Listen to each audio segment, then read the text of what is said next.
Excuse me? I would never want to embarrass my wife on film. Oh, yeah, sure. I want you to show this garden because I think it looks beautiful.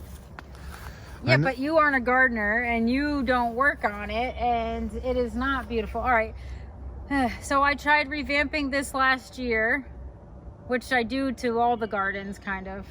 And it's got big gaping holes where, you know, things didn't bloom or they're too crowded, and it's just a freaking mess. So it looks fabulous. To you, not to me. Well, come on.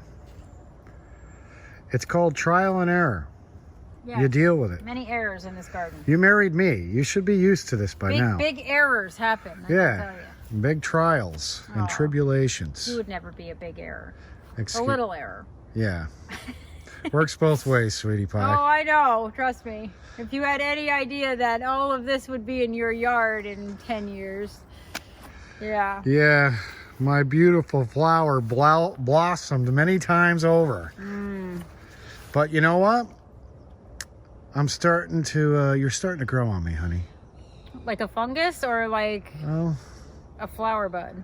It all depends where the fungus is growing, but to me, it's good. It's a good feeling. Yeah.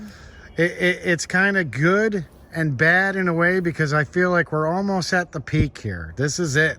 Your peak garden, of what? The peak of the gardens. It's like we're getting to the top of the hill.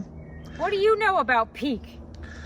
Because I know that work is about to begin because, you know, it's like when you set up for the party, it's great, the expectation of the party, and then when the party's over, you got to pick it up. And boy, oh boy. Well, no, this is like, this garden is kind of just annoying me this year. I don't know. I guess it happens. We all do stuff and move stuff around and have this vision of what it's going to look like when you're done doing it.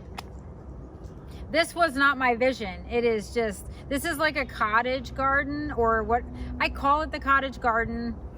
It is just a flat out disaster to me. Like, this always looks good, so it's like a good staple for the end. This is the royal purple smoke bush. Just some plain Jane daylilies, which are big and nice. They're kind of, they bloom almost about 36 inches. Probably more like 30 inches. And then you have the tall, like, echinacea back there, which are pollinator loves, right?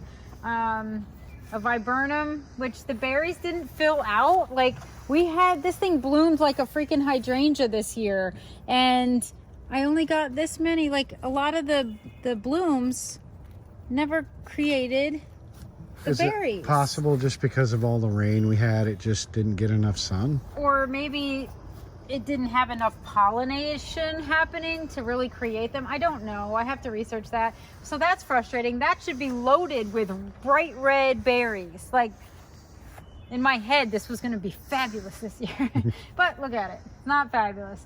Anyway, daylilies. This catmint, like, I like the dwarf catmint that got cut back because it kind of stays in the border. This catmint is just freaking, it just wants to go wherever it wants to go. It's like sloppy. It's too big. It doesn't belong there.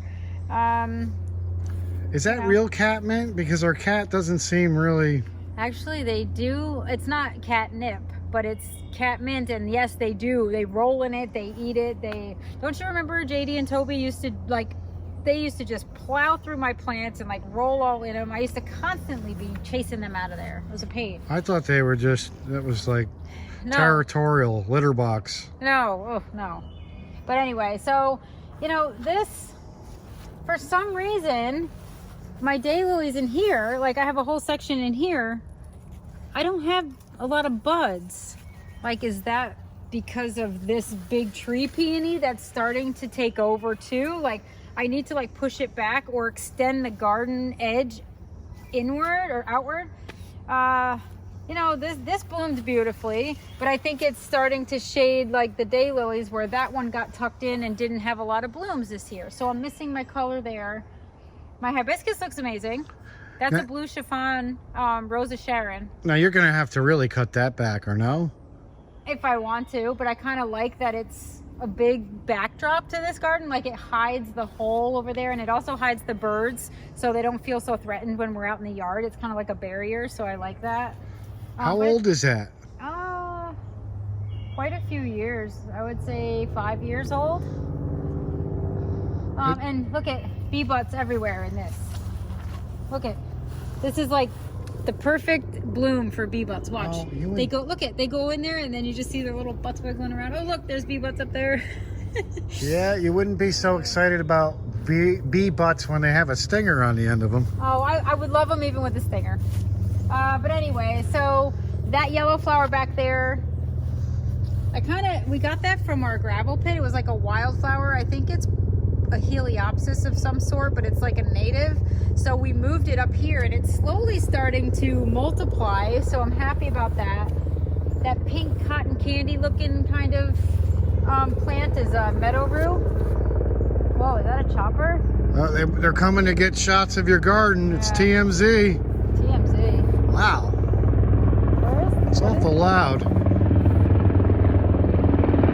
Well, they're probably seeing if you're growing some illegal plants in here. Oh, it's cool. It's huge. That's an airlift.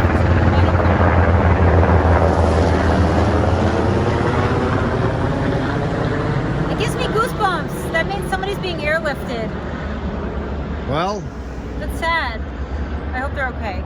Hopefully they got a chance to check out your garden. You saw that, right? It's got it's like a medical chopper.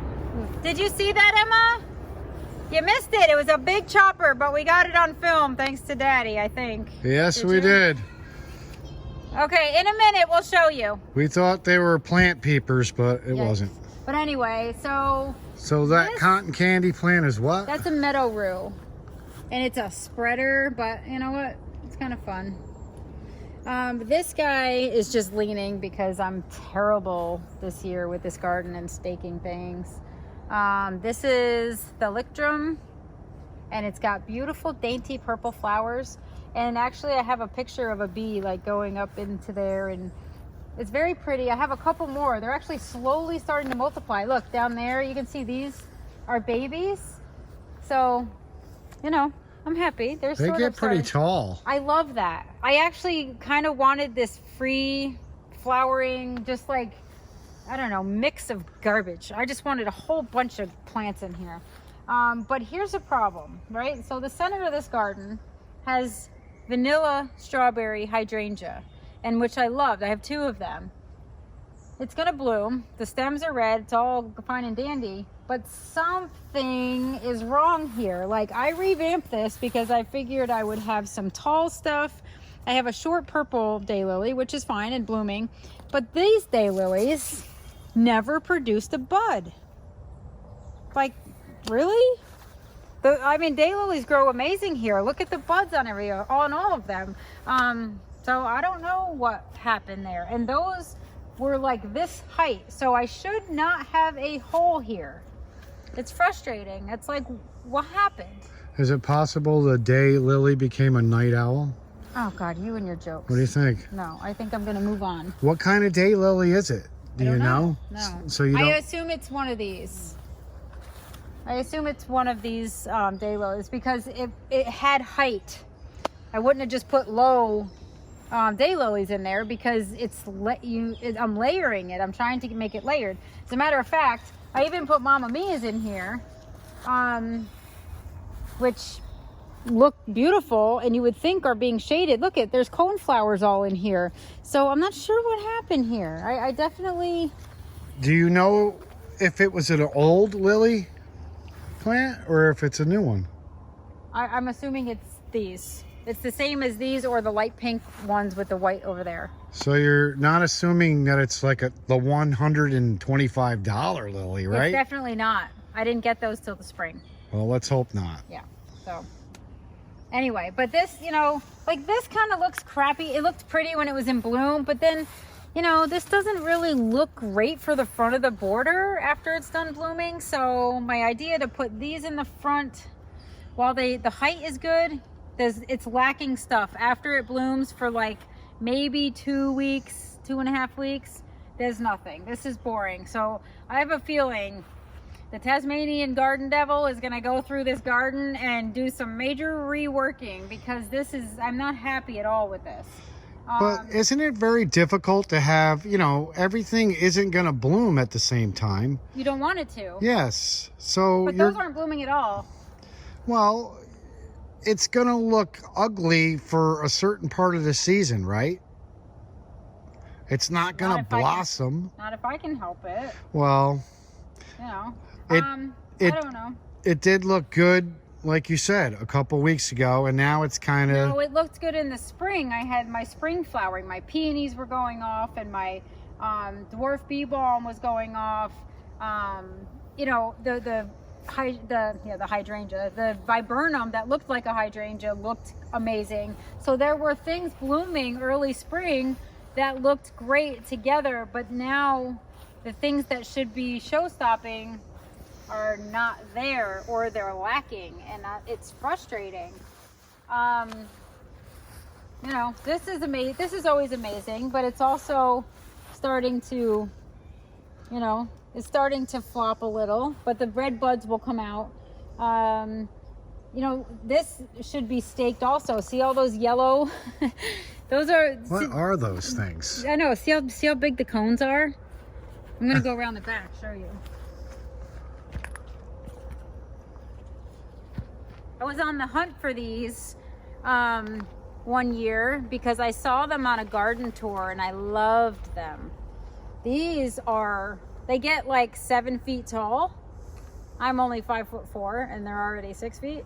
But these are blue. They have blue foliage on them, first of all, and they have giant cones in the center. This is Rudbeckia maxima, and appropriately named. They get super tall, and honestly, like, these are leaning forward on the hydrangea, so they're staying upright. They really should be staked, but of course, I'm like slacking over here. But look at the cone on that. Look at the size of it. I know, it's amazing, and the bees love it. There's obviously nectar in there, so. But it's fun, and it's very cottagey. Like, I wanted this for the back of the garden because they're so tall. And I liked them amongst the thalictrum over there, the purple dainty flowers. I just liked that look. So this is very sloppy, like this, and it's my own fault. I didn't stake anything. These are coming out back here. See these despicable rose bushes? Those are William Baffin roses. William Baffin is a beautiful climber, but the Japanese beetles take it. It sends up suckers. I've had them for a while. I have 2 big bunches, but I can tell you I'm replacing them. They're a terrible backdrop. They're terrible maintenance. I'm tired of picking beetles off them. They're thorny. They don't really bloom long at all. It's like one day and the bloom looks like crap. I'm kind of over it. It's like a high maintenance girlfriend. I'm done kind of with that. I've had a long run. It's been nice. See you. Pack your bags. What would you know about a high maintenance girlfriend? Oh, I know. I'm not high maintenance, but I know about high maintenance girlfriends. I've seen them. What about high maintenance wives? Do you know anything about those? No, not at all. I know a few people you could probably talk to. Yeah? Why? Are you assuming I'm a high maintenance wife? I'm not high maintenance. I love... Your my gardens are high maintenance. Are high maintenance, yes. There's a difference. And you are your gardens. Well, yeah. Are they a reflection of me? Maybe. A little bit. But anyway, I have white coneflowers back there, which always do amazing. And once these daylilies, bloom and die back, you'll see them a little bit more. There are phlox in here. This is the one that had powdery mildew and still has powdery mildew. And then that limey greasy of plant is asters. Those are pink asters. So when all this pink starts to die back, that pink should go off if something doesn't eat it, or we don't get hail for some reason. But anyway, the front of this border is despicable. I can't stand the front of it. These are sweet. Those are glamour girls. Ooh. It's a hot pink. Want to do a couple glamour shots? I did. I put 3 of these girls in that garden, the sun garden, and the color didn't go with the reds and the oranges and the pinks and the purples. It was it was like the elephant in the garden. It did not belong at all. So this kind of goes a little better with the pinks and the whites. It's kind of fitting in better. But I think maybe I'll take a section or two. There's 3 plants in there. Maybe I need to move Glamour Girl over in that hole over there. I think I could move some and have that color repeat, because repeating color always helps. So when you decide to move your plants and revamp this garden, when do you do that? Do you do it when everything's done? Or do you say... In my head, I do it all season long. I know, like, I know I hate that hole there. I know something's going to be done. I hate the border, the front of this garden. I know I need low growing. I need to redo this border with like lower catmint or dwarf catmint or dwarf. Something that has something other than a 2-week bloom period and then looks like crap. So, what else? What else is in here? This is like a big jumbled mess. Stellas, which, you know what? Something ate the buds. So I got like a few blooms, and But they usually come out earlier. Yeah, but they repeat bloom and they're supposed to be nice, but honestly these need to be divided. I stuck coneflowers in there, and I have peonies here, which I love because that's kind of a good filler for when the asters come out. And then I have the black-eyed Susans right here. But you know, like this garden has certain things that belong where they are, but it is obvious like these are way too tall for where they are. They're the same height, maybe taller than the coneflowers. So I need to take these and put them where there is a hole, like here. And then I would have pink here, and I would have the dark foliage and these gorgeous Fatal Attraction coneflowers. And then that would sort of taper down. So the layering on this, I screwed up. This whole garden, I screwed up. It's like, it needs a before and after. But honestly, I'm not doing anything while it's all like blooming. So what you're saying is this garden looked better before you revamped it? Yeah, kind of. I mean, I added the Glamour Girls. I added more of those, the Rudbeckia Maximas. I added that really fun plant in the back. See, it's kind of wacky. It's in between, to the left of the birdhouse. See that? Yeah. I'm not sure exactly what that's called, but it's crazy. It's got like those pincushion flowers. They're yellow, and the finches sit on the heads after they're done blooming, and the seeds are made, and they eat from them. It's really wacky, and it's like a 5 to 6 foot plant. So I was like, oh, that's perfect. It'll go with my other 5 to 6 foot sort of towering plants. You know, the hydrangea that the deer ate looked great, or looks great. It's recovering. It's going to bloom. It's pretty. The deer haven't destroyed it.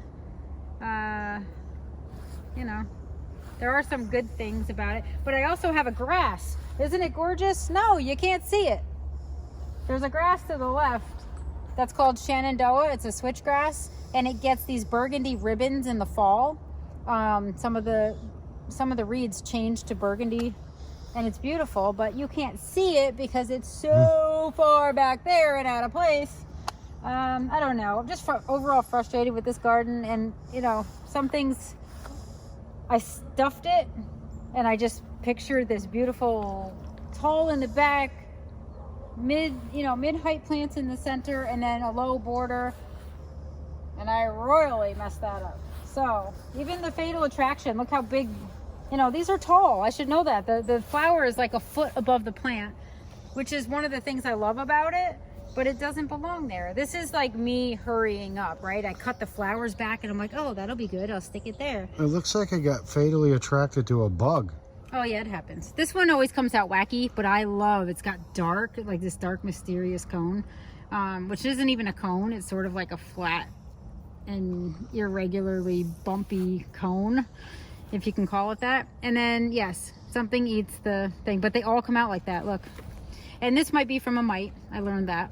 But I'm okay with that because I still love the coloring on it, and it still survives every year. So, yeah. So is it possible, though, that the weather was just a factor this year? No. Maybe if we got more sun, the garden would have done better? No. No. It's all your fault. This is really me shoving plants in there. I didn't think it out very well, or I misjudged the full height, because a lot of times I'll cut back in the fall when they're done blooming, and then the plants are this big, and without thinking you're like, oh, I'll put that here. And because when you put them in, they're like this, and you forget that when they bloom they're going to be twice the size. This is just me. I mean, these grew taller than they were. Like, this was kind of the size of them in that garden. They must really love it here, because this one is even like another 4 inches taller than this section. These are all the same. I do love the color, but I definitely will take out, I think I will split these 3 up and sort of place them throughout the garden. I'm going to take out these daylilies. I don't know what they are, but I'm not very happy they didn't bloom. And these daylilies that didn't bloom, and we'll see, maybe I'll put them in pots and see what exactly they are. I'm sure they're a repeat of what's in this garden, because that's what I would have done. But this is pretty much the script, though, isn't it? You're gonna be moving stuff. You're gonna be revamping your gardens constantly, always. Well, this one I've been redoing a lot, but last year I did kind of like it, but it, you know, it had some layering issues, like heights and gaps. So I tried to fill those in, and it looks like I overfilled those in, and then the plants grew bigger than I expected. And then, you know, some things didn't bloom, and now there's gaps, and I'll probably fix that, because, you know, winter will be a lot better in my head if everything is fixed when it goes to sleep for the winter. But like the sun garden, I revamped that last year. I added a little garden path. I stuffed it on the left side of the garden with a bunch of new plants, so, you know, next year should really fill in full, like the older right side, and I won't have to do anything to that. That's kind of done for this year. I'm happy with everything. I'm happy with how everything filled in. Happy with what I added. So we'll see if I have some height issues next year when everything grows into its like mature size. I have some coneflowers that are gonna hit 24 to 26 inches high, and they look great now at this level. So I have to see how they kind of fill in, and hope that, you know, they all play nice together and it looks decent.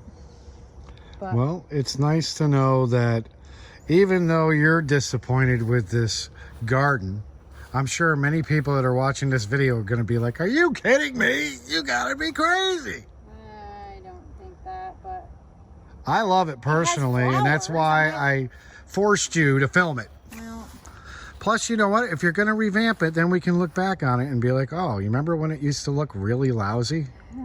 yeah. I mean, it looks good like in this section. It's got flowers and, you know, everything's stuffed, which I love. I love stuffed gardens. But again, like, I took out some of the stellas here and I added some of my new daylilies. So next year, this will be more full. It's just needs some tweaking, man. Needs some tweaking. So that's that. But there are certain things I love about this garden. It's just starting to move away from my vision of it, like in my head. So I have to kind of get back in. I have to move the glamour girls, that's for sure. I hate to do it because they're really happy there. But this guy needs a haircut. I think I'm gonna hack him down a little bit.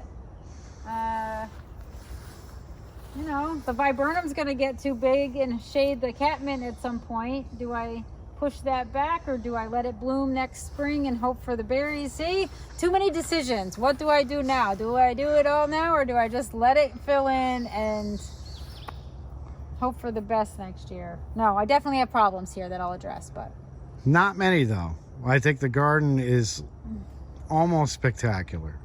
Not as spectacular as you, but close. oh, you were just so sweet all the time. Yeah, You're the best, honey. I see the hearts in your eyes. Well, good. I don't have to blow you a kiss, but I will. Yeah, Mwah!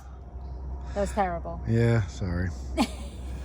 All right, well, I think this is an awesome garden. I think, you know what? Nobody's perfect.